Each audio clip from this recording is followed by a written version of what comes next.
The thaw. They tell you time heals all wounds. But some wounds aren't meant to heal.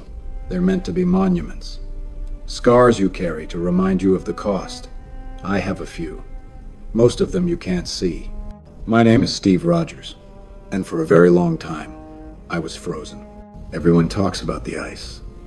The 70 years I spent as a ghost in the dark, a story in a history book.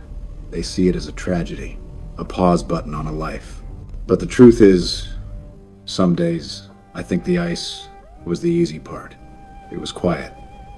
Still, in the ice, nothing changed. The world I knew, the war we were fighting, the people I loved, they were all preserved with me, perfect and clear in my mind. The mission was simple. The enemy wore a uniform. Good and evil were as distinct as the black and white of a newspaper photograph. The real cold began when I woke up. It's the noise that hits you first. The sheer, overwhelming noise of this new century. Cars that whisper, phones that scream, voices from everywhere and nowhere all at once. It's a constant barrage of information, of opinions, of anger. Back then you knew where to stand. You planted your feet, looked the enemy in the eye, and you fought. Now the battlefield is everywhere. It's in the air you breathe, on the screens you watch. The lines aren't just blurry. They've been erased and redrawn 1,000 times before you've even had your morning coffee. And the silence is even worse. It's the silence of a world that moved on without you. I walk through Brooklyn and the ghost of my old neighborhood is there, underneath the glass and the steel.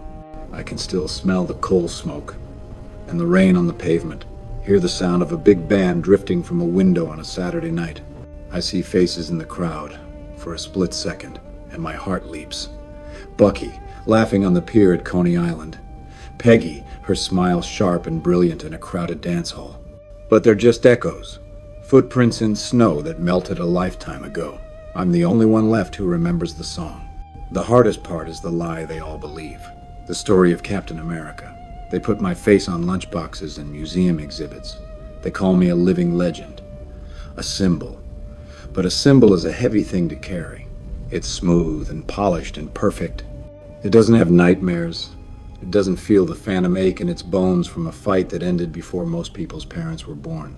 It doesn't stand in the grocery store, staring at 100 different kinds of milk, feeling like a complete and utter stranger in his own home.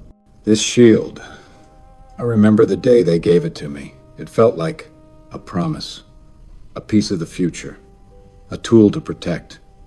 It was light in my hands, an extension of my will. Now, it feels like a gravestone I'm forced to carry on my arm. A round, metal reminder of a man I'm not sure I am anymore. Every time I pick it up, I feel the weight of the expectations. The weight of a country that looks at this star and sees, what? Strength? Hope? Or just an old idea they can't quite let go of? I was supposed to be the perfect soldier. But Dr. Erskine, the man who gave me this strength, he didn't choose me for my muscle. He chose me because I was a skinny kid from Brooklyn who hated bullies. That was it. That was the whole plan. Find someone who was weak, who knew the value of strength because he'd never had it. Someone who wouldn't use it to stand over people, but to stand in front of them. Not a perfect soldier, he said, but a good man. What does that even mean now? A good man. I've stood in rooms with men who can move markets with a word. Men who command armies of lawyers and lobbyists. Men who decide the fate of millions from behind a desk. They talk about acceptable losses, about the greater good. They use words like security and freedom as weapons, twisting them until they're unrecognizable. They built a system of surveillance, a fleet of helicarriers designed to execute threats before they happen, and they called it peace. They put a gun to the head of the entire world and called it safety. And I helped them do it. I stood on the bridge of that ship wearing this uniform and I saluted.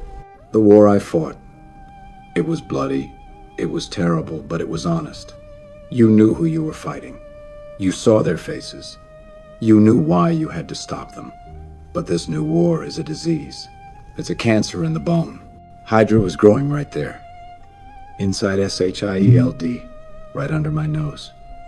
The enemy wasn't across the ocean anymore. He was the man in the office next to yours. He was the politician shaking your hand. The very organization I pledged to serve was built on a foundation of lies. The good guys and the bad guys, they were wearing the same uniform. How do you fight that? Where do you plant your feet when the ground beneath you is quicksand? The one thing I always had, the one thing that got me through the beatings in the alley and the firefights in Germany, was a compass, a true north. I knew what was right. Now, I spend my days just trying to find north. I look at the others. Tony, he sees the future. He wants to build a suit of armor around the world. He's brilliant, haunted. He carries his own ghosts, his own father's legacy, his own mistakes. He believes in control, in technology, in staying one step ahead of the apocalypse. He thinks you can solve the world's problems with a better algorithm. But he's so afraid of the past. He's willing to sacrifice the present to protect a future that might never come. Thor, he's a god who is trying to understand mortals. He has the perspective of 1,000 years. He's seen empires rise and fall like the tide. To him, our lives are just a blink. He fights for us, he protects us, but I don't know if he truly understands us. He sees the grand cosmic picture. I'm stuck here on the ground, worried about the details. And then there was Bucky, my ghost, my monument. For 70 years he was a memory, a hero who fell, the last, best piece of the life I lost.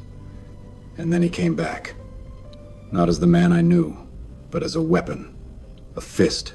They took everything from him, his name, his mind, his life. They filled the void with orders, with pain, and they aimed him at the world. When I saw his eyes on that bridge, the first time, there was nothing there. Just a cold, blank slate. The Winter Soldier. And in that moment, the entire world collapsed for me. The concept of good and evil, the clear lines of the war, all of it just shattered. Because the face of the enemy, the monster from the shadows, was the face of my brother. How do you fight your own heart? Everyone told me to let him go, that he wasn't Bucky anymore, that he was a threat, a killer. They saw the weapon, but I saw the man inside. The kid who pulled me out of fights, who shared his last dime for a hot dog, who believed in me when no one else did. If there was a chance, just a sliver of a chance that he was still in there, how could I not take it? To save him, I had to stand against my friends, against the very country I was sworn to represent.